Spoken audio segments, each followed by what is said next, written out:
Story time audio ബുക്സിലേക്ക് എല്ലാവർക്കും സ്വാഗതം.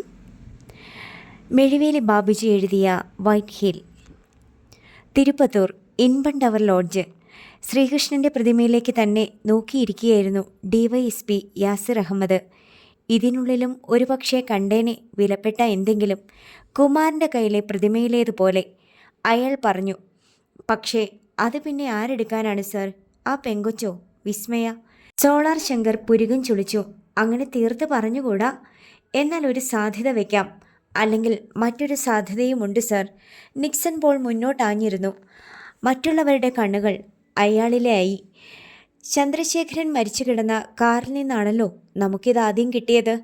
അയാളുടെ കൊലയാളികൾ തന്നെ പ്രതിമയ്ക്കുള്ളിൽ ഉണ്ടായിരുന്ന സാധനം എടുത്തിട്ട് അതവിടെ ഉപേക്ഷിച്ചതാണെങ്കിലോ? അതും സംഭവിക്കാം. യാസിർ അഹമ്മദ് സമ്മതിച്ചു. എന്നാലും നമുക്കറിയണം ആ പെണ്ണിന് എന്തെങ്കിലും കിട്ടിയോന്ന്. ശങ്കർ, നീ ഫോൺ എടുത്ത് മുഹമ്മദ് സ്റ്റേഷനിലേക്കൊന്ന് വിളിക്ക്. ആരെങ്കിലും നേരിട്ട് പോയി ഇപ്പോൾ തന്നെ അന്വേഷിക്കാൻ പറ. സർ. സോളാർ ശങ്കർ മുഹമ്മദ് സ്റ്റേഷനിലേക്ക് വിളിച്ച് നിർദ്ദേശം നൽകി. അരമണിക്കൂറിനുള്ളിൽ മറുപടി കിട്ടി. സോളാർ ശങ്കറിൻ്റെ മുഖത്ത് പല ഭാവങ്ങൾ മിന്നി. കോൾ കട്ട് ചെയ്തിട്ട് അയാൾ മറ്റുള്ളവർക്ക് നേരെ തിരിഞ്ഞു. ആ പെണ്ണിൻ്റെ കയ്യിൽ അങ്ങനെയൊന്നും കിട്ടിയിട്ടില്ല സർ. പക്ഷേ രസകരമായൊരു കാര്യമുണ്ട്. അതെന്താ? സിദ്ധാർത്ഥനാണെന്ന് പറഞ്ഞ് ആ പെണ്ണിനെ മറ്റാരോ വിളിച്ചു പോലും. അയാളും ചോദിച്ചത് ഇതേ കാര്യം തന്നെ. വാട്ട്? അത്ഭുതം കൊണ്ട് യാസിറിൻ്റെ കണ്ണുകൾ വികസിച്ചു. തങ്ങൾ ഇവിടെ ഇരുന്ന് ചർച്ച ചെയ്ത കാര്യം തങ്ങൾക്ക് മുമ്പേ മറ്റാരോ ചിന്തിച്ചിരിക്കുന്നു. സൂക്ഷിക്കണം. വല്ലാത്തൊരു കെണിയുടെ ചൂരടിക്കുന്നു. യാസിർ അഹമ്മദിൻ്റെ മനസ്സ് മന്ത്രിച്ചു. അടുത്ത നിമിഷം അയാളുടെ ഫോണിൽ ഒരു കോൾ വന്നു. അതെടുത്ത യാസിർ കേട്ടത് ഫ്രെഡി IPSൻ്റെ ശബ്ദം. യാസിർ അഹമ്മദ്, നിങ്ങൾ മിടുക്കനാണെന്ന് എനിക്ക് നേരത്തെ അറിയാം. പക്ഷേ ആ മിടുക്ക് എൻ്റെ മുന്നിൽ കാണിക്കുമെന്ന് തീരെ പ്രതീക്ഷിച്ചില്ല. അതും ഈ തമിഴ്നാട്ടിൽ. സർ പറഞ്ഞു വരുന്നത്? യാസിർ അറിയില്ലെന്ന് ഭാവിച്ചു. എനിക്കൊന്നും പിടികിട്ടുന്നില്ല സർ. പിടികിട്ടും, നല്ലതുപോലെ. നാളെ അമരൻ്റെ ബോഡി ഏതെങ്കിലും ഉൾക്കാട്ടിൽ അനാഥമായി കിടക്കുമ്പോൾ. യാസിർ അഹമ്മദ് അറിയാതെ ഒന്ന് ഞെട്ടി. വീണ്ടും ഫ്രെഡി ഐപ്പിൻ്റെ ശബ്ദം കേട്ടു. കേരളത്തിൽ ചില പോലീസുകാരെ DGPക്ക് പോലും ഭയമാണെന്ന് കോടതി സംശയം പ്രകടിപ്പിച്ച സമയമാ. പക്ഷേ ഇവിടെ എൻ്റെ അണ്ടറിൽ ഒരു ജൂനിയർ ഉദ്യോഗസ്ഥനും ഞാൻ പുല്ലുവില കൊടുക്കത്തില്ല. Senior is senior. അതുകൊണ്ട് പ്രാണനെങ്കിലും കാത്തുകൊള്ളണേ എന്ന് അറിയാവുന്ന ദൈവങ്ങളോട് പ്രാർത്ഥിച്ചിട്ട് അമരനെ ഇങ്ങ് തന്നേരെ. പിന്നെ വന്ന വണ്ടിയിൽ തന്നെ തിരിച്ചുവിട്ടോ. ജൂനിയറിനെ സീനിയർ പേടിക്കുന്ന കേരളത്തിലേക്ക്. വല്ലാത്തൊരു മൂർച്ചയുണ്ടായിരുന്നു ഫ്രെഡിയുടെ ശബ്ദത്തിന്. യാസിർ അഹമ്മദിന് ദേഷ്യം വന്നു. അത് കടിച്ചു പിടിച്ചുകൊണ്ട് പറഞ്ഞു, സർ ഞങ്ങളെ അകാരണമായി സംശയിക്കുകയാണെന്ന് ഞാൻ പറഞ്ഞാൽ സർ വിശ്വസിക്കണമെന്നില്ല. പക്ഷേ സത്യം അതാണ്. അമരനെ ഞങ്ങൾ പിന്നീട് കണ്ടിട്ടില്ല. അവനെക്കുറിച്ചൊന്നും അറിയില്ല. യാസിർ മറ്റുള്ളവരെ നോക്കി കണ്ണിറക്കി. നിങ്ങളെ തിരക്കി ഞാൻ ലോഡ്ജിൽ വന്നിരുന്നു. അറിഞ്ഞു കാണുമല്ലോ. അപ്പോൾ നിങ്ങൾ എവിടെ പോയിരുന്നു? That's none of your business sir. ഞങ്ങൾ ഇവിടെ വന്നത് കേസ് അന്വേഷണത്തിൻ്റെ ഭാഗമായാണ്. ഇവിടുത്തെ ഒരു വ്യാപാരിയുടെ 300 പവനും റോൾസ് റോയ്സ് കാറും ആരോ കേരളത്തിലേക്ക് കടത്തിയെന്ന കേസ്. പക്ഷേ മോഷ്ടിച്ചെന്ന് പറയപ്പെടുന്ന ആൾ മർഡർ ചെയ്യപ്പെട്ടത് എൻ്റെ അണ്ടറിൽ. നേരത്തെ പറഞ്ഞ മോഷണത്തിൻ്റെ പരാതി സത്യമാണോ എന്നറിയണം. സാർ സഹായിച്ചില്ലെങ്കിൽ പോലും അതിന് യാത്രകൾ വേണ്ടിവരും. യാസിർ എഴുന്നേറ്റ് ജനാലയ്ക്കിലേക്ക് ചെന്നു. താഴെ റോഡിൽ വാഹനങ്ങളുടെ തിരക്കൊഴിഞ്ഞിട്ടില്ല. എന്നിട്ട് തുമ്പ് കിട്ടിയോ? ഫ്രെഡിയുടെ വാക്കുകളിൽ പരിഹാസം. എങ്ങനെ കിട്ടും സർ? അതിന് അങ്ങനെ ഒരു പരാതിക്കാരൻ വേണ്ടേ? You mean? സർ, അത്തരം ഒരു ഡ്രാമയ്ക്ക് പിന്നിൽ സാറായിരുന്നെന്ന് ഇപ്പോൾ ഞാൻ തീർത്തും വിശ്വസിക്കുന്നു. അതെന്തിന് എന്ന ഉത്തരം കിട്ടിയാലുടൻ ഞങ്ങൾ മടങ്ങിപ്പോകും. അപ്പുറത്ത് നിന്ന് മറുപടി കിട്ടിയില്ല. കോൾ കട്ടായി. യാസിർ തിടുക്കത്തിൽ മറ്റുള്ളവർക്ക് നേരെ തിരിഞ്ഞു. അമരനെ ഫ്രെഡി സാറിൻ്റെ ആളുകൾ കണ്ടാൽ പിന്നെ ബാക്കിയുണ്ടാവില്ല. ഇനി നമ്മൾ ഇവിടുന്ന് പോയാൽ പോലും മരണമായിരിക്കും അവൻ്റെ വിധി. ഇനി എന്തു ചെയ്യും സർ? നമ്മൾ കാരണം അമരൻ കൊല്ലപ്പെട്ടുകൂടാ. അവൻ്റെ സംരക്ഷണം ഏറ്റെടുത്ത് ഇവിടെ നിൽക്കാനും നമുക്ക് പറ്റില്ല. പിന്നെ ഞാൻ ചിന്തിച്ചിട്ട് ഒരു വഴിയേ ഉള്ളൂ. അതെന്താണെന്ന് പക്ഷേ യാസിർ പറഞ്ഞില്ല. നേരം പുലർന്നു. സിധു, ഏയ് ആരോ വിളിക്കുന്നത് കേട്ടാണ് സിദ്ധാർത്ഥൻ കണ്ണു തുറന്നത്. തകര ഷീറ്റ് പാകിയ മേൽക്കൂരയാണ് ആദ്യം കണ്ണിൽ പതിഞ്ഞത്. പിന്നെ രഘുറാമിൻ്റെ ചിത്രം. മൂക്കിൽ നീര് വന്ന് വീർത്തിരിക്കുന്നു. താൻ എവിടെയാണെന്ന് അപ്പോഴാണ് അവന് ഓർമ്മ വന്നത്. രഘുറാമിൻ്റെ വീട്ടിൽ. രാത്രിയിൽ ഉറങ്ങാതെ ഒരുപാട് നേരം കിടന്നതുകൊണ്ടാവും കണ്ണുകൾക്ക് വല്ലാത്ത പൊളിപ്പ്. ഉറക്കം ശരിയായില്ല അല്ലേ? രഘുറാം തിരക്കി. ഒന്നും പറയാതെ സിദ്ധാർത്ഥൻ പുഞ്ചിരിച്ചു. പിന്നെ എഴുന്നേറ്റ് അയാളുടെ ഒപ്പം തിണ്ണയിലേക്ക് വന്നു. അവിടെ ഇരുന്ന ബക്കറ്റിൽ നിന്ന് വെള്ളമെടുത്ത് മുഖം കഴുകി. മോനെ, കാപ്പി. ശബ്ദം കേട്ട് തിരിഞ്ഞു നോക്കുമ്പോൾ രഘുറാമിൻ്റെ അമ്മ സീമന്തിനി. ആരോഗ്യം ക്ഷയിച്ച് ശ്വാസം വിടാൻ പോലും ബുദ്ധിമുട്ടുന്ന ഒരു സ്ത്രീ. സിദ്ധാർത്ഥൻ ദയാവായ്പോടെ അവരെ ഒന്ന് നോക്കി. പിന്നെ കാപ്പി വാങ്ങി അവിടെ കിടന്നിരുന്ന പഴയ കസേരയിൽ ഇരുന്നു. ചെറിയ മുറ്റമുള്ള കൊച്ചു വീട്. പുറമ്പോക്കിലാണത്. മുറ്റത്തൊരു തെങ്ങുണ്ട്. അതിനപ്പുറം മാർബിൾ ക്വാറിയിലെ വേസ്റ്റ് കൂട്ടിയിട്ടിരിക്കുന്നു. രഘുറാം മുറ്റത്തേക്കിറങ്ങിയപ്പോൾ സീമന്തിനി പറഞ്ഞു, അവനോട് ദേഷ്യമൊന്നും തോന്നല്ലേ മോനെ. നിവൃത്തികേടുകൊണ്ട് അങ്ങനെ ചെയ്തു പോയതാ അവൻ. സാരമില്ലമ്മേ. മറ്റൊന്നും പറയാനില്ലായിരുന്നു സിദ്ധാർത്ഥന്. കാപ്പി കുടിച്ചു. റോഡിൽ പൈപ്പുണ്ടായിരുന്നു. രഘുറാമിനൊപ്പം സിദ്ധാർത്ഥനും പോയി കുളിച്ചു. തിരികെ വന്ന് തൻ്റെ ബാഗിലുണ്ടായിരുന്ന വസ്ത്രമെടുത്ത് വേഷം മാറി. മുറിവിൽ മരുന്ന് വെച്ച് കെട്ടി. അത് ഉണങ്ങി തുടങ്ങിയിരുന്നു. എന്തു പറ്റിയതാ ഇത്? രഘുറാം തിരക്കി. നെഞ്ചിൽ കൊള്ളാനുള്ളത് ഇവിടെ കൊണ്ടു. അവൻ ചിരിച്ചു. ഇന്നലെ കൊല്ലപ്പെട്ട സുഗതൻ്റെ ബോഡി പോസ്റ്റ്മോർട്ടം കഴിഞ്ഞ് കൊണ്ടുവരും. സിധു വരുന്നോ അങ്ങോട്ട്? അതോ ഇവിടെ ഇരിക്കുന്നോ? രഘുറാം അവനെ നോക്കി. ഞാനും വരുന്നു. രഘുറാമിനൊപ്പം സിദ്ധാർത്ഥനും ഇറങ്ങി. മാർബിൾ ക്വാറിയിലേക്ക് ആളുകൾ ജോലിക്ക് പോയി തുടങ്ങിയിരുന്നു. അവർ സുഗതൻ്റെ വീട്ടിലെത്തി. അല്പം കഴിഞ്ഞപ്പോൾ ബോഡി കൊണ്ടുവന്നു. രഘുറാമിനൊപ്പം അവനും സുഗതൻ്റെ ചേതനയേറ്റ ശരീരം കണ്ടു. പോകാം. അവർ തിരിച്ചിറങ്ങി. പെട്ടെന്ന് മുന്നിലെ റോഡിൽ ഒരു ജീപ്പ് വന്നു നിന്നു. അതിൽ നിന്ന് വലിയൊരു റീത്തുമായി ഒരാൾ ഇറങ്ങി.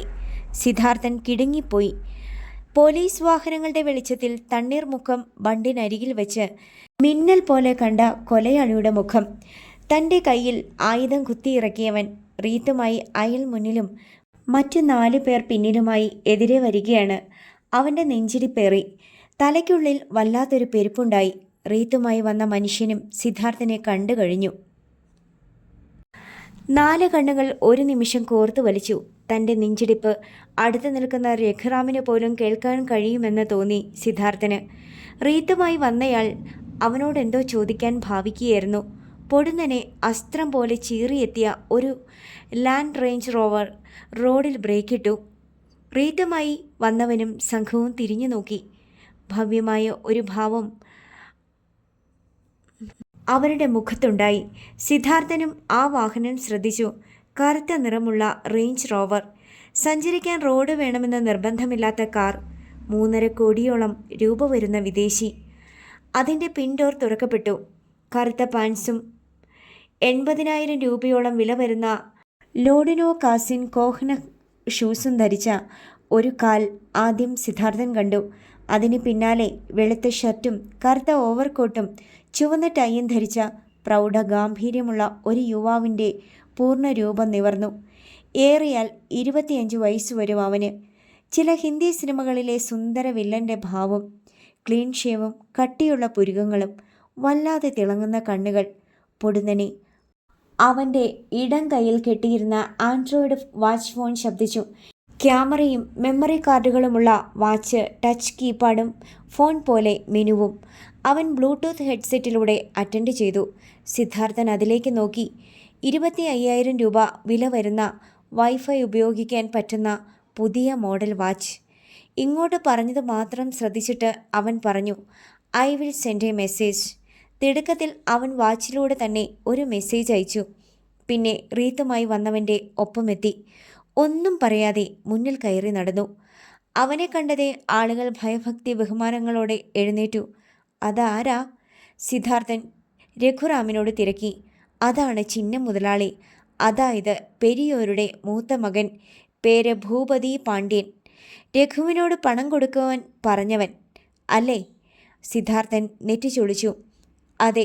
കൂടെയുള്ളവരോ? അതയാളുടെ ഒരു ഗുണ്ടാ ഗ്രൂപ്പ്. ഇത്തരം 4-5 ടീമുണ്ട് ഭൂപതിക്ക്. ആ ക്ഷണം സിദ്ധാർത്ഥന് ദുരൂഹത മണത്തു. ഭൂപതി പാണ്ഡ്യൻ്റെ ഗുണ്ടകൾ തന്നെ കൊല്ലാൻ കേരളത്തിൽ വന്നതെന്തിന്? ഏതായാലും ഇനി ഇവിടെ നിൽക്കുന്നത് ഉചിതമല്ല. അങ്ങനെ തോന്നി സിദ്ധാർത്ഥന്. നമുക്ക് പോകാം. അവർ പെട്ടെന്ന് റോഡിലിറങ്ങി. അപ്പോൾ ഭൂപതി പാണ്ഡ്യൻ തൻ്റെ ഗുണ്ടയുടെ കയ്യിൽ നിന്ന് റീത്ത് വാങ്ങി സുഗതൻ്റെ മൃതദേഹത്തിന് മുകളിൽ വയ്ക്കുകയായിരുന്നു.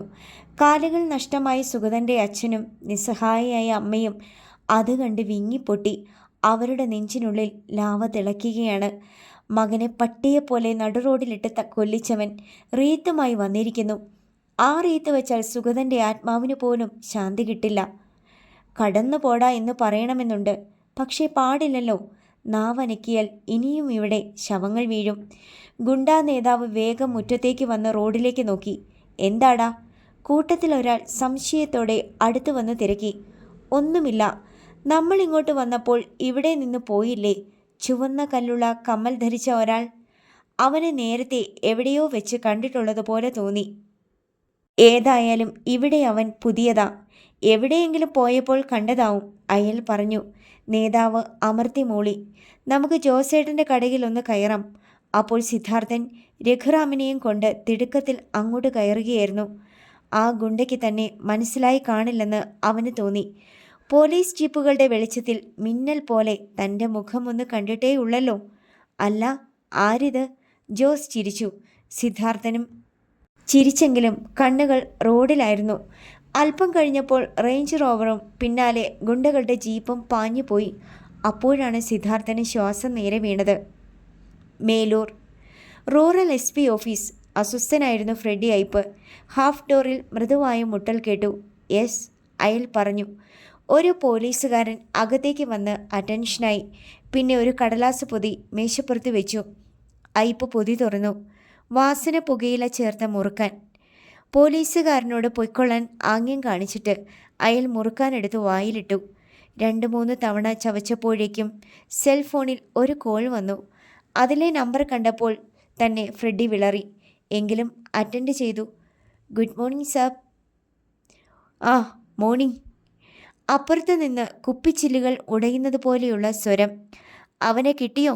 അമരനെ?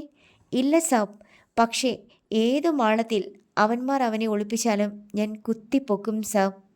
വെറുതെ വീമ്പിളക്കല്ലേ ഫ്രെഡി. പറയുന്നത് എന്നോടാണെന്ന് ഓർക്കണം. ഐ നോ സാബ്, ഐ നോ. അയാൾ എഴുന്നേറ്റ് പോയി ജനാലയിലൂടെ നീട്ടി തുപ്പി. പിന്നെ വലത് കൈകൊണ്ട് ചുണ്ടു തുടച്ചു. കേരളത്തിൽ നിന്നും വന്ന കഴിവരുടെ മക്കളെ കല്ലിൽ വെച്ചരച്ചിട്ടായാലും അമരനെ ഞാൻ വീണ്ടെടുക്കും, അല്ലെങ്കിൽ തീർക്കും. ഇത് വാക്കാം. അങ്ങനെ ആയിരിക്കണം. ബൈ ദ ബൈ, ഇന്നലെ തൻ്റെ അക്കൗണ്ടിൽ ഞാനിട്ടത് എത്രയാണെന്ന് സെൽഫോണിലെ മെസ്സേജിൽ കണ്ടല്ലോ. കണ്ടു, ഞാൻ കണ്ടു. റൊമ്പ താങ്ക്സ് സാബ്. ഫ്രെഡിയുടെ മുഖത്ത് അമിത വിനയം വന്നു. അവന്മാർ എന്തെടുക്കുവാ? ആ പോലീസുകാർ കേരളത്തിൽ നിന്നും വന്നവർ മുറിയിൽ തന്നെയുണ്ട്. എവിടേക്കവർ പോയാലും ശ്രദ്ധിക്കാൻ ഞാൻ ആളെ ഏർപ്പാടാക്കിയിരിക്കുക. ഓക്കെ, വൈകിട്ട് വിളിക്കണം. ശരി സാബ്. ഫോൺ മേശപ്പുറത്ത് വെച്ചിട്ട് ഫ്രെഡി അയ്പ് മുറിയിലൂടെ 2-3 ചാൽ നടന്നു.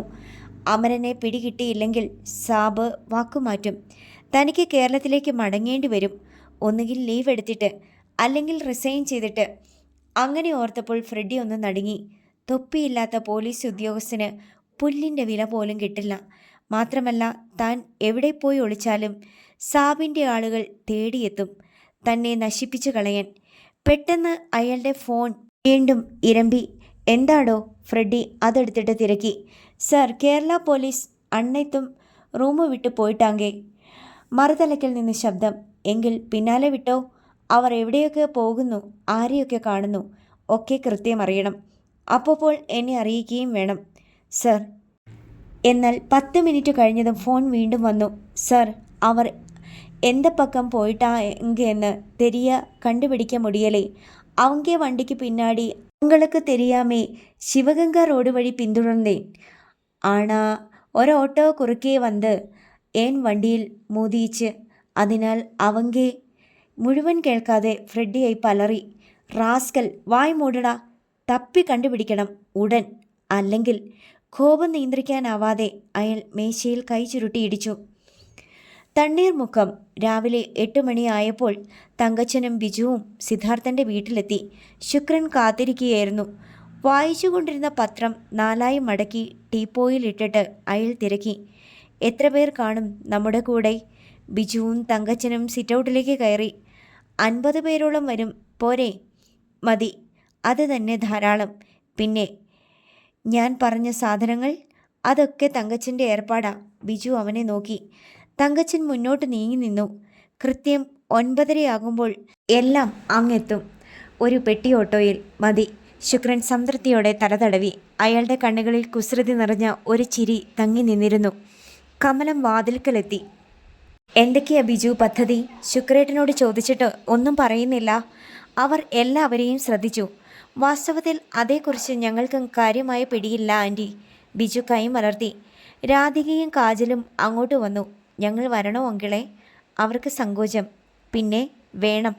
ശുക്രൻ തങ്കച്ചൻ്റെയും ബിജുവിൻ്റെയും നേരെ തിരിഞ്ഞു. നിങ്ങളെന്നാൽ സ്റ്റേഷനടുത്തേക്ക് വിട്ടോ. വരുന്നവരെ അവിടെ സംഘടിപ്പിച്ച് നിർത്ത്. ഞങ്ങൾ അങ്ങെത്താം. ശരി. അവർ വന്ന ബൈക്കിൽ തന്നെ പോയി. മുഹമ്മ പോലീസ് സ്റ്റേഷന് മുന്നിലെത്തി. സിദ്ധാർത്ഥൻ്റെയും അവരുടെയും കൂട്ടുകാർ വന്നു തുടങ്ങിയിരുന്നു. സ്കൂളിൽ കുട്ടികൾ വരുന്ന നേരമായിരുന്നതുകൊണ്ട് അത്രയും ആളുകൾ അവിടെ കൂടിയത് ആരും ശ്രദ്ധിച്ചില്ല. ASI പ്രതാപൻ ജീപ്പിൽ സ്റ്റേഷൻ്റെ ഗേറ്റ് കടന്ന് അകത്തേക്ക് പോകുന്നത് തങ്കച്ചൻ കണ്ടു. സോളാർ ശങ്കർ സ്ഥലത്തില്ലാത്തതിനാൽ സ്റ്റേഷൻ ചാർജ് പ്രതാപനാണ്. 9:15 ആയപ്പോൾ ഒരു ഓട്ടോയിൽ ശുക്രനും കമലവും പെൺമക്കളും എത്തി. ശുക്രൻ തങ്കച്ചനോടും ബിജുവിനോടും അവരുടെ സുഹൃത്തുക്കളോടും അല്പനേരം സംസാരിച്ചു. പിന്നെ കമലത്തിനെ നോക്കി. കമലം വരൂ, നമുക്ക് കേസിൻ്റെ വിവരം ഒന്നുകൂടി തിരക്കിയേക്കാം. ഇരുവരും സ്റ്റേഷനിൽ ചെന്നു. അവരെ കണ്ടപ്പോഴേ പ്രതാപൻ്റെ മുഖം ഇരുണ്ടു. എന്തെങ്കിലും വിവരം കിട്ടിയാൽ അങ്ങോട്ട് അറിയിക്കാമെന്ന് ഞാൻ പറഞ്ഞിരുന്നതല്ലേ? പ്രതാപൻ ചോദിച്ചു. അങ്ങനെയൊന്നും അറിഞ്ഞില്ല. അതുകൊണ്ടല്ലേ സാറേ ഞങ്ങൾക്ക് വീണ്ടും ഇങ്ങോട്ട് വരേണ്ടി വന്നത്? സൗമ്യമായിരുന്നു ശുക്രൻ്റെ ശബ്ദം. എങ്കിലും അതിനൊരു മൂർച്ചയുണ്ടായിരുന്നു. Look mister. പ്രതാപൻ ഒന്ന് നിർത്തി. ശുക്രൻ. അയാൾ പൂരിപ്പിച്ചു. യെസ് ശുക്രൻ. നിങ്ങൾ ഒരു കാര്യം മനസ്സിലാക്കണം. ഞങ്ങൾക്കിവിടെ ദിനംപ്രതി എത്ര കേസുകളാണ് വരുന്നതെന്നറിയാമോ? അതൊക്കെ അന്വേഷിക്കാനും പരിഹാരം കാണാനും ഞങ്ങൾക്ക് സമയം വേണ്ടേ? അതിനിടയ്ക്ക് ഈ കേസും. അയാൾ പൂർത്തിയാക്കും മുമ്പ് ശുക്രൻ ഇടയ്ക്ക് കയറി പറഞ്ഞു. മുറ പോലെ നടന്നോളും അല്ലേ? പിന്നെ സർ, ഒരു സ്റ്റേഷൻ അതിർത്തിയിൽ കേസുകൾ വർദ്ധിക്കുക എന്ന് പറഞ്ഞാൽ അത് പോലീസിൻ്റെ പിടിപ്പുകേടിനെയാണ് സൂചിപ്പിക്കുന്നത്.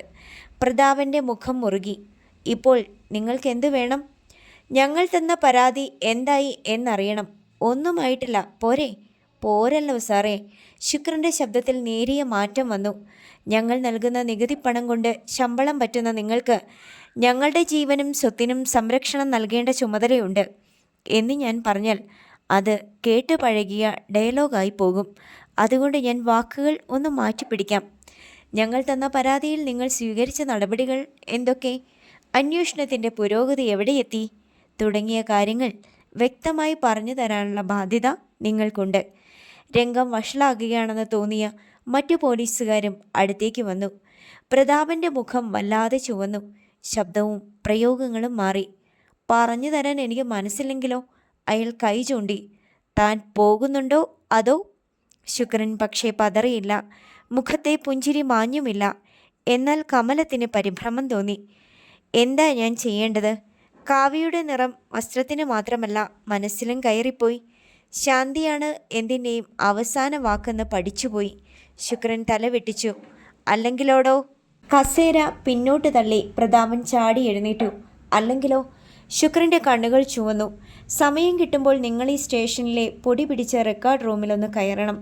എന്നിട്ട് അലർജിയുടെ അസുഖമില്ലെങ്കിൽ പഴയ ഫയലൊക്കെ ഒന്നെടുത്ത് തല്ലിക്കുടഞ്ഞു വായിച്ചു നോക്കണം. ശുക്രൻ പ്രതാപൻ്റെ കണ്ണുകളിലേക്ക് നോക്കിക്കൊണ്ട് തുടർന്നു. ആ ഫയലിൽ പുത്തനങ്ങാടി ശുക്രൻ എന്നൊരു പേര് കാണും. നിങ്ങൾക്കൊക്കെ മുലപ്പാലിൻ്റെ മണം വിട്ടുമാറാത്ത കാലത്ത് ആ പേരിൽ ഒരാൾ ഉണ്ടായിരുന്നു ഇവിടെ. അയാളുടെ വട്ടപ്പേര് ഫൈലിൻ ശുക്രൻ എന്നായിരുന്നു. ഇന്നത്തെ ഒരു ചുഴലിക്കാറ്റിന് ആ പേരാ ഫൈലിൻ. ഫൈലിൻ എല്ലാം കാണും. പോലീസ് സ്റ്റേഷനോ പോലീസോ ശുക്രന് എങ്ങനെയായിരുന്നെന്നും ശുക്രൻ സ്റ്റേഷനിൽ എന്തൊക്കെ ചെയ്തിട്ടുണ്ടെന്നുമൊക്കെ അതിൽ കാണും. വെറുതെ എന്നിൽ ഞാൻ മറന്നു കിടക്കുന്ന എന്നെ പുറത്തെടുപ്പിക്കല്ലേ. വികാരവിക്ഷോഭം കാരണം ശുക്രൻ വല്ലാതെ കിതച്ചു. മിഴിച്ചു നിൽക്കുകയാണ് പ്രതാപൻ. ഇങ്ങനെയൊരു പ്രതികരണം ഇയാളിൽ നിന്ന് പ്രതീക്ഷിച്ചിട്ടില്ല. മറ്റു പോലീസുകാർ ശുക്രനെ സാവൂതം നോക്കി. ഓർമ്മയിൽ എവിടെയോ ഫൈലിൻ ശുക്രൻ എന്നൊരു പേര് മാഞ്ഞു കിടപ്പുണ്ടെന്ന് തോന്നി പ്രതാപനും. കൂട്ടത്തിൽ പ്രായമുള്ള ഒരു പോലീസുകാരനുണ്ടായിരുന്നു, പരമേശ്വരക്കുറുപ്പ്. അയാൾ ശുക്രനെ സൂക്ഷിച്ചു നോക്കി. ആ മുഖത്ത് പല വികാരങ്ങൾ മിന്നി. ശുക്രൻ, ഇപ്പോൾ പോ, ഞങ്ങൾ വിവരമറിയിക്കാം. കുറിപ്പ് മുന്നോട്ട് വന്നു. വേണ്ട സാറേ, ഞങ്ങൾ പുറത്തു വരും. ഇതിനൊരു തീരുമാനം ഉണ്ടായിട്ടേ ഇനി പോകുന്നുള്ളൂ. ഞങ്ങളുടെ സിധു ജീവനോടുണ്ടോ ഇല്ലയോ അതെങ്കിലും അറിയണം ഞങ്ങൾക്ക്. മകൻ്റെ പേര് കേട്ടപ്പോൾ കമലത്തിൻ്റെ ഇടനെഞ്ചു പിടഞ്ഞു. ശുക്രൻ കാറ്റുപോലെ തിരിഞ്ഞു. വരൂ കമലം. അവർ പോയി കഴിഞ്ഞപ്പോൾ പ്രതാപൻ പരമേശ്വരക്കുറുപ്പിനെ നോക്കി. കുറുപ്പേട്ടൻ അറിയാമോ അയാളെ? ഓർമ്മയുണ്ട്. ആരാണ് അയാൾ? ഒരു കാലത്ത് ഇവിടുത്തെ ജന്മിമാരുടെയും പോലീസിൻ്റെയും ഏറ്റവും വലിയ തലവേദനയായിരുന്നു ശുക്രൻ. ഒരു രാഷ്ട്രീയ പാർട്ടിയുടെ മൂർച്ചയുള്ള കുന്തമുന, അതായിരുന്നു അയാൾ. ശുക്രൻ്റെ കീഴിൽ ചോരത്തിളപ്പുള്ള ഒരുപാട് ചെറുപ്പക്കാർ, തൊഴിലാളി നേതാക്കൾ, അവർക്കൊക്കെ മുഖ്യമന്ത്രിയേക്കാൾ വിലമതിപ്പുള്ളവനായിരുന്നു അയാൾ. ഫയൽ വാൻ എന്നാരോ കളിയാക്കി വിളിച്ചത് അയാളെ. ഫൈലിൻ എന്ന് പിന്നീട് ആ പേരങ്ങ് വീണു. ഓർത്തെടുക്കും പോലെ പരമേശ്വരക്കുറുപ്പൊന്ന് നിർത്തി. തൊഴിലാളികളെ ദ്രോഹിച്ചാൽ അത് ജന്മിയുടെ കഷ്ടകാലം എന്നേ പറയുണ്ടു. ശുക്രൻ്റെ ആളിനെ പോലീസ് കസ്റ്റഡിയിലെടുത്താലോ? മുണ്ടും മടക്കി കുത്തി നേരെ ഇങ്ങ് വരും ശുക്രൻ. ഭിത്തിയിൽ തൂക്കിയിട്ടിരിക്കുന്ന താക്കോലെടുത്ത് ആരോടും ചോദിക്കാതെ സെല്ല് തുറന്ന് ആളിനെയും കൊണ്ടങ്ങ് പോകും. അതൊക്കെ ഒരു കാലം. പിന്നെ പിന്നെ എന്തോ ശുക്രൻ പതുക്കെ രാഷ്ട്രീയക്കാരിൽ നിന്നകന്നു. അത് കഴിഞ്ഞ് യാതൊരു വിവരവുമില്ലാതെയായി. കുറുപ്പ് പറഞ്ഞു നിർത്തി. അയാൾ നമുക്ക് തലവേദന ഉണ്ടാക്കുമോ? പ്രതാപൻ്റെ ചോദ്യത്തിന് കുറുപ്പ് മറുപടി നൽകും മുമ്പ് റോഡിൽ ഉച്ചഭാഷിണിയുടെ ശബ്ദം കേട്ടു. സുഹൃത്തുക്കളെ, ഇത്തരം ഒരു സമരം നിങ്ങൾ ആദ്യം കാണുകയാവും. ക്ഷമയുടെയും സഹനത്തിൻ്റെയും അങ്ങേയറ്റത്തെത്തിയ ഒരു കുടുംബത്തിൻ്റെ പ്രതിഷേധത്തിൻ്റെ പുത്തൻ മുഖമാണിത്. ശുക്രൻ്റെ ഘനഗാംഭീര്യമുള്ള ശബ്ദം. കഴിവേറുകൾക്ക് ആരെങ്കിലും മൈക്ക് സാങ്ഷൻ കൊടുത്തിട്ടുണ്ടോ? ഇല്ലെങ്കിൽ മൈക്ക് സെറ്റും ഓപ്പറേറ്ററെയും പൊക്കിക്കൊണ്ടു പോകണം. കമിൻ. പോലീസുകാരോട് പറഞ്ഞിട്ട് പ്രതാപൻ ആദ്യം നടന്നു. പിന്നാലെ സന്ദേഹത്തോടെ പോലീസുകാരും. പരാതി ബോധിപ്പിക്കാനും മറ്റാവശ്യങ്ങൾക്കും സ്റ്റേഷനിൽ എത്തിയിരുന്നവരൊക്കെ ഇതിനകം റോഡിലേക്ക് പോയി കഴിഞ്ഞിരുന്നു. ഗേറ്റിലെത്തിയ പ്രതാപനും സംഘവും വിളറിപ്പോയി. ശുക്രൻ ഉപയോഗിക്കുന്നത് മൈക്കല്ല, ഒരു അലുമിനിയം കുടത്തിൻ്റെ ചൂട് ഭാഗം വെട്ടിമാറ്റിയിട്ടുണ്ട്. എന്നിട്ട് അതിൻ്റെ വായ് ഭാഗം തല്ലിച്ചുളുക്കി അവിടെ ഒരു PVC പൈപ്പ് ഘടിപ്പിച്ചിരിക്കുന്നു. അതിലൂടെയാണ് ശുക്രൻ സംസാരിക്കുന്നത്. റോഡരികിൽ ഒരു ബെഞ്ചിട്ട് അതിൽ കമലവും പെൺമക്കളും ഇരിപ്പുണ്ട്. എന്തിനും തയ്യാറായി കുറേ ചെറുപ്പക്കാർ ഒപ്പം. ശുക്രൻ തുടർന്നു. ഒരു കുടുംബത്തിൻ്റെ നെടും തൂണായ സിദ്ധാർത്ഥൻ എന്ന ചെറുപ്പക്കാരനെ കാണാതായിട്ട് ദിവസങ്ങളായി. അവൻ്റെ അച്ഛൻ തണ്ണീർമുക്കം ബണ്ടിൽ കൊല ചെയ്യപ്പെട്ടു. ഇതേക്കുറിച്ചൊരു പരാതി നൽകിയിട്ട് അതന്വേഷിക്കേണ്ട പോലീസ് ആർക്കോ വേണ്ടി നിസ്സംഗത പാലിക്കുന്നു. വിവരം തിരക്കാൻ ചെല്ലുന്നവരെ കാക്കിയുടെ പിൻബലത്തിൽ ഭീഷണിപ്പെടുത്തുന്നു, ആക്ഷേപിക്കുന്നു, പരിഹസിക്കുന്നു. നിങ്ങളൊന്ന് ചിന്തിച്ചു നോക്ക്. ഈ പോലീസ് എന്ന് പറയുന്നവർ ആരാ? വെറും സേവകർ, നമ്മുടെയൊക്കെ വേലക്കാർ എന്ന് പച്ച മലയാളത്തിൽ പറയാം. ജനങ്ങളാണ് ഇവിടുത്തെ രാജാക്കന്മാർ. കാക്കി ശരീരത്തിൽ വീണ് കഴിയുമ്പോൾ ഇവിടുത്തെ പല പോലീസുകാരും അത് മറക്കുന്നു. അവർ ഉണരണം, കർത്തവ്യബോധത്തിലേക്ക് മടങ്ങിയെത്തണം. അതിനാണ് ഈ സംയമനത്തിൻ്റെ സമരം. ശുക്രൻ്റെ വാക്കുകൾ കേട്ട് ജനങ്ങൾ കൂടി വരികയാണ്. ശുക്രൻ പിന്നെയും തുടർന്നു. ദിനം തോറും ഈ സ്റ്റേഷനിൽ കയറിയിറങ്ങുന്ന ഒരുപാട് പാവങ്ങളുണ്ട്. ഒരു കാര്യവും ഇവിടെ നിന്ന് സാധിക്കാതെ വിശന്നും തളർന്നും മടങ്ങിപ്പോകുന്നവർ. ഈ സമരരീതിയിലൂടെ അവർക്കും ഒരു സ്വാന്തനം നൽകുകയാണ് ഞങ്ങൾ. ഇത് കാണുമ്പോഴെങ്കിലും ഇവിടുത്തെ പോലീസിന് നാണക്കേടുണ്ടാവണം. എന്താണ് ഇയാൾ ഉദ്ദേശിക്കുന്നത്? പ്രതാപനോ പോലീസുകാർക്കോ പിടികിട്ടിയില്ല. അതുകൊണ്ട് ഇന്നിവിടെ പരാതിയുമായിട്ട് വരുന്ന എല്ലാവർക്കും ലഘുഭക്ഷണം നൽകി അവരുടെ ക്ഷീണമെങ്കിലും അകറ്റാനാണ് ഞങ്ങളുടെ തീരുമാനം. അത് പറഞ്ഞതും തങ്കച്ചനും ബിജുവും കൂടി അവിടെ ഒരു ബാനർ വലിച്ചു കെട്ടി. പ്രതാപൻ അതിലേക്ക് നോക്കി. ഒരിക്കലും നീതി കൊടുക്കാത്ത ഈ സ്റ്റേഷനിൽ പരാതിയുമായി വരുന്നവർക്കൊരു സ്വാതന്ത്ര്യം. അതായിരുന്നു ബാനറിലെ വാചകം. ചെറുപ്പക്കാർ ഒരു പെട്ടി ഓട്ടോയിൽ നിന്ന് കുറേ വലിയ പാത്രങ്ങളും പേപ്പർ പ്ലേറ്റും ഡിസ്പോസിബിൾ ഗ്ലാസുകളും മറ്റും എടുത്തു വെച്ചു. പ്ലേറ്റിൽ ഉഴുന്നുവടയും ഗ്ലാസ്സിൽ ചായയും അവിടെ നിരത്തി. ശുക്രൻ്റെ ശബ്ദം വീണ്ടും. പരാതിയുമായി വന്നിട്ടുള്ളവർക്കൊക്കെ ഇത് കഴിക്കാം, ഫ്രീ ആണ്. നടന്ന് ചെരുപ്പ് തേഞ്ഞവർക്കായി നാളെ മുതൽ പുതിയ ചെരുപ്പുകളും നൽകുന്നതാണ്. അതുവഴി പോയ വാഹനങ്ങളിൽ ഇരുന്നവർ വിചിത്രമായ ഈ സമരം കണ്ടു. ഇതിനിടെ വാർത്തയറിഞ്ഞ് ചില ചാനലുകാരും പത്രക്കാരും എത്തി. പ്രതാപന് അപകടത്തിൻ്റെ ചൂരടിച്ചു. വിചിത്രമെന്നോ വിഡിതമെന്നോ പറഞ്ഞ് തള്ളിക്കളയാവുന്നതാണ് ഈ സമരം. പക്ഷേ ഇത് വാർത്താ പ്രാധാന്യം നേടും, അത് തീർച്ച. അത് തന്നെയാവും ശുക്രൻ്റെ ലക്ഷ്യവും. അയാൾ പല്ല് ഞെരിച്ചു. മൈക്കിൻ്റെ കാര്യം പറഞ്ഞു. പൊതുവഴി വാണിഭം എന്ന് പറഞ്ഞ തങ്ങൾക്ക് നിയമ നടപടി എടുക്കാനുമാവില്ല. പരാതിക്കാരൊക്കെ വന്ന് വാങ്ങിച്ചു കഴിക്ക്. ചെറുപ്പക്കാർ ഉത്സാഹഭരിതരായി. ചാനലുകാരുടെ ക്യാമറ കണ്ണുകൾ തുറന്നു കഴിഞ്ഞു. അതിൽ പെടാതിരിക്കാൻ പ്രതാപൻ പോലീസുകാരെ വിളിച്ചുകൊണ്ട് സൂത്രത്തിൽ പിൻവാങ്ങി. അത് കണ്ട് ശുക്രൻ ചിരിച്ചു. അരമണിക്കൂർ കഴിഞ്ഞു. വിചിത്ര സമരത്തെക്കുറിച്ച് കേട്ടറിഞ്ഞ് ആളുകൾ പിന്നെയും വന്നുകൊണ്ടിരുന്നു. പരാതിയുമായി പലവട്ടം സ്റ്റേഷനിൽ കയറിയിറങ്ങിയവർ അവിടെ നിന്ന് ഭക്ഷണം കഴിക്കുകയും ചാനൽ കണ്ണുകൾക്ക് മുന്നിൽ അനുഭവങ്ങൾ വിവരിക്കുകയും ചെയ്തു. അവസാനം മാരാരിക്കുളത്ത് നിന്ന് സർക്കിൾ ഇൻസ്പെക്ടർ മുഹമ്മദ് സ്റ്റേഷനിലെത്തി. ശുക്രനെയും കമലത്തെയും വിളിപ്പിച്ചു. കാര്യങ്ങൾ ചർച്ച ചെയ്തു. എത്രയും വേഗം പരാതിയിൽ പരിഹാരം ഉണ്ടാക്കാം എന്ന് ഉറപ്പു നൽകി. ശുക്രൻ പ്രതീക്ഷിച്ചതും അതുതന്നെയായിരുന്നു. മാത്രമല്ല, മാധ്യമങ്ങൾ ഇത് ഏറ്റെടുത്തുകൊള്ളും. തൽക്കാലം അത് മതി. സിഐയുടെ ഉറപ്പിന്മേൽ സമരം അവസാനിപ്പിച്ചു. നേരമുച്ച രഘുറാമിൻ്റെ വീട്. സീമന്തിനി രഘുറാമിനും സിദ്ധാർത്ഥനും ഊണ് വിളമ്പി. അവരിരുവരും കഴിക്കുന്നത് നോക്കി അരികിൽ തന്നെ നിന്നു.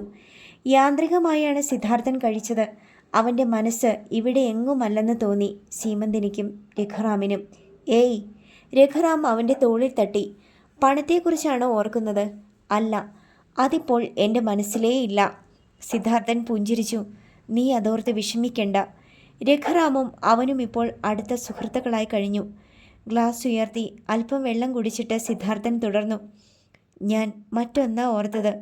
തൽക്കാലം ഇവിടെ എങ്ങാനും ഒരു ജോലി കിട്ടിയിരുന്നെങ്കിൽ. ജോലി? രഘുറാം ഒരു നിമിഷം ചിന്തിച്ചു. ക്വാറിയിൽ മതിയോ? സിദ്ധാർത്ഥൻ്റെ കണ്ണുകൾ തിളങ്ങി. മതി. പക്ഷേ അവിടെയുള്ളവരെ തന്നെ പിരിച്ചുവിടാനുള്ള നീക്കം നടന്നുകൊണ്ടിരിക്കുക. ഞാൻ നേരത്തെ പറഞ്ഞിരുന്നല്ലോ. എന്നാലും നമുക്ക് മാനേജറെ ഒന്ന് കാണാം. നല്ല മനുഷ്യന്, എന്തെങ്കിലും ചെയ്യാതിരിക്കത്തില്ല. അദ്ദേഹവും മലയാളിയാ. സിദ്ധാർത്ഥൻ സമ്മതിച്ചു. ഊണ് കഴിഞ്ഞ് തിണ്ണയിലെ ബെഞ്ചിൽ അവൻ അല്പനേരം കിടന്നു. എന്തായാലും ചില സത്യങ്ങൾ അറിഞ്ഞിട്ടേ ഇവിടെ നിന്ന് പോകുന്നുള്ളൂ. അവൻ രാവിലെ തീരുമാനിച്ചതാണത്. ആ ഗുണ്ടാസംഘം മുഹമ്മയിലെത്തി തന്നെ കൊല്ലാൻ ശ്രമിച്ചതെന്തിനാണെന്നറിയണം. അപ്പോൾ ഒരുപക്ഷേ അച്ഛൻ്റെ മരണത്തെക്കുറിച്ചും എന്തെങ്കിലും അറിയാൻ കഴിയുമെന്ന് അവന് തോന്നി. പക്ഷേ ഇനി ഒറ്റ നോട്ടത്തിൽ ആ ഗുണ്ടകൾ തന്നെ തിരിച്ചറിയാനും പാടില്ല. അതും ഒരു തീരുമാനമായിരുന്നു. കുറച്ചു കഴിഞ്ഞ് സിദ്ധാർത്ഥൻ എഴുന്നേറ്റു. രഘു, നമുക്കൊന്ന് പുറത്തു പോകാം. ഓ, എന്തിനാ? എനിക്കൊന്ന് മുടി വെട്ടണം. അല്പം കൂടുതൽ വളർന്നാൽ പനി പിടിക്കും. പോയേക്കാം. അവർ ഇറങ്ങി. ജോസിൻ്റെ ഹോട്ടലിനപ്പുറം ഒരു ബാർബർ ഷോപ്പ് ഉണ്ടായിരുന്നു. അത് മലയാളിയുടെ. ഒരു രാജൻ, ഉയരമുള്ള വണ്ണം കുറഞ്ഞ ഒരാൾ. രാജനും 10-12 വർഷം മുമ്പ് ഇവിടെ വന്നതാ. രഘുറാം അവനോട് പറഞ്ഞു. കത്തിയേക്കാൾ മൂർച്ച രാജൻ്റെ നാവിന്. അവർ ഇരുവരും ഷോപ്പിൻ്റെ വരാന്തയിലേക്ക് കയറിയതേ രാജൻ തിരക്കി. രഘുവേ, ഇതാണോ മെറ്റേപ്പുള്ളി? ജോസേട്ടൻ പറഞ്ഞിരുന്നു. രഘുറാം വിളറിപ്പോയി. പക്ഷെ സിദ്ധാർത്ഥൻ പറഞ്ഞു, അതെ, മെറ്റേപ്പുള്ളി തന്നെ. എന്താ രാജന് വിരോധമുണ്ടോ? നമുക്കെന്ത് വിരോധം? ചെയ്യുന്ന ജോലിക്ക് കാശ് കിട്ടിയാൽ പോരെ? രാജൻ കത്രികയെടുത്തു. എങ്കിൽ എൻ്റെ മുടിയൊന്ന് വെട്ട്. പറ്റേ. സിദ്ധാർത്ഥൻ കസേരയിലിരുന്നു. എവിടാ വീട്? രാജൻ ചോദിച്ചു. മറ്റുള്ളവരോട് പറഞ്ഞതുപോലെ അവൻ രാജനോടും പറഞ്ഞു. മുടി വെട്ടുന്നതിനിടയിൽ രാജൻ വാതോരാതെ സംസാരിച്ചു കൊണ്ടിരുന്നു. കേരളത്തിൽ അങ്ങ് മെഴുവേലിയിലായിരുന്നു എൻ്റെ വീട്. വകയിലൊരു അമ്മാവൻ്റേതായിരുന്നു ഈ കട. പുള്ളിക്കാരൻ വടിയായപ്പോൾ അവിടെ ആലക്കോട്ടുള്ള എൻ്റെ കട വിട്ടിട്ട് ഞാനിങ്ങ് പോന്നു. എൻ്റെ കട്ടിങ്ങും ഷേവിങ്ങും ഇവിടുത്തുകാർക്കും ഇഷ്ടമായി. എന്നാൽ പിന്നെ ഇവിടെ തന്നെ അങ്ങ് കൂടിയേക്കാമെന്ന് വെച്ചു. രാജൻ്റെ കുടുംബം? സിദ്ധാർത്ഥൻ വെറുതെ തിരക്കി. അവരും മെഴുവേലി തന്നെ. മോൻ ഗൾഫിലായിരുന്നു, രതീഷ്. അതാ അവൻ്റെ പേര്. ഇപ്പോൾ നാട്ടിൽ 2 ഓട്ടോയുണ്ട്. ദേ, അവൻ കൊണ്ടുവന്ന ബ്ലേഡാണ് ഇപ്പോഴും ഞാൻ ഉപയോഗിക്കുന്നത്. ഈ സ്പ്രേ കണ്ടോ? ജപ്പാൻ്റെയാ. ഇതും അവൻ കൊണ്ടുവന്നതാ. ഇച്ചിരി അടിക്കണോ? രാജൻ സ്പ്രേയുടെ കുപ്പിയെടുത്തു. അയ്യോ വേണ്ട. സിദ്ധാർത്ഥൻ കണ്ണാടിയിൽ നോക്കി. തൻ്റെ രൂപത്തിന് അല്പം മാറ്റം വന്നിട്ടുണ്ട്. ഒരു കാര്യം ചെയ്യ് രാജ, മീശയും കൂടി അങ്ങ് എടുത്തേര്. അവൻ മീശ തടവി. ഞാനതങ്ങോട്ട് പറയാൻ തുടങ്ങുമായിരുന്നു. ഇപ്പോഴത്തെ ചെറുപ്പക്കാരുടെ ഒരു ഫാഷനാ മീശ എടുക്കുന്നേ. നമ്മുടെ ഹിന്ദി നടന്മാരെ കണ്ടിട്ടില്ലേ? നേരിൽ കണ്ടിട്ടില്ല. സിദ്ധാർത്ഥൻ ചിരിച്ചു. രാജനും രഘുറാമും കൂട്ടുചേർന്നു. മീശയും എടുത്തു. താൻ മറ്റൊരാളായി മാറിയതുപോലെ സിദ്ധാർത്ഥന് തോന്നി. അവൻ്റെ കണ്ണുകളിൽ ഒരു ദൃഢത നിഴലിച്ചു. തൽക്കാലത്തേക്ക് തൻ്റെ കടുക്കനും മാറ്റണം. അതൊരു ഐഡൻറ്റിറ്റിയായി ഗുണ്ടകളുടെ മനസ്സിലുണ്ടെങ്കിലോ? സിദ്ധാർത്ഥൻ തീരുമാനിച്ചു. കൂട്ടിലടയ്ക്കപ്പെട്ട വെരുകിനെ പോലെയായിരുന്നു റൂറൽ SP ഫ്രെഡി അയ്പ്. തൻ്റെ ചാരന് യാസിർ അഹമ്മദിനെയും സംഘത്തെയും കുറിച്ച് യാതൊരു സൂചനയും കിട്ടിയിട്ടില്ല. നേരം ഇത്രയുമായിരിക്കുന്നു. ഇനിയും ഭക്ഷണം കഴിച്ചിട്ടില്ല. അയാൾ എഴുന്നേറ്റു. ആ നേരത്ത് ഫോൺ ശബ്ദിച്ചു. ഒരു ലാൻഡ് ഫോൺ നമ്പർ. താല്പര്യമില്ലാതെ ഫ്രെഡി അയ്പ് അറ്റൻഡ് ചെയ്തു. യെസ്, ഫ്രെഡി സാറാണോ? പരിഭ്രമം നിറഞ്ഞ ശബ്ദം. അതെ, ആരാ? സാറേ, ഞാൻ അമരനാ. ഫ്രെഡി പിടഞ്ഞുണർന്നു. നീ എവിടെയാ? കേരള പോലീസിൻ്റെ പിടിയിൽ നിന്ന് രക്ഷപ്പെട്ട് ഓടിപ്പോന്നതാ സാറേ. പക്ഷേ അവർ പിറകെയുണ്ട്. എന്നെ രക്ഷിക്കണം. അവൻ കിതയ്ക്കുന്നത് ഫ്രെഡി ഫോണിലൂടെ കേട്ടു. എവിടാ? നീയെന്ന് പറയടാ. ദിരിഗോഷ്ഠിയൂറിനടുത്ത്.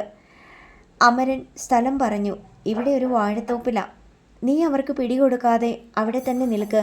ഞാനിതാ വരുന്നു. ക്രൂരമായ ഒരു ആനന്ദത്തോടെ ഫ്രെഡി അയ്പ് പുറത്തേക്ക് കുതിച്ചു. കടപ്പലിനമർത്തി. നിന്നെ രക്ഷിക്കാനല്ല നായിൻ്റെ മോനെ ഞാൻ വരുന്നത്, കൊല്ലാനാ. എന്നിട്ട് ആ കുറ്റം കേരള പോലീസിൻ്റെ തലയിൽ കെട്ടിവെക്കാൻ. അയാൾ സ്വയം ചിരിച്ചു. അടുത്ത ഭാഗം നാളെ.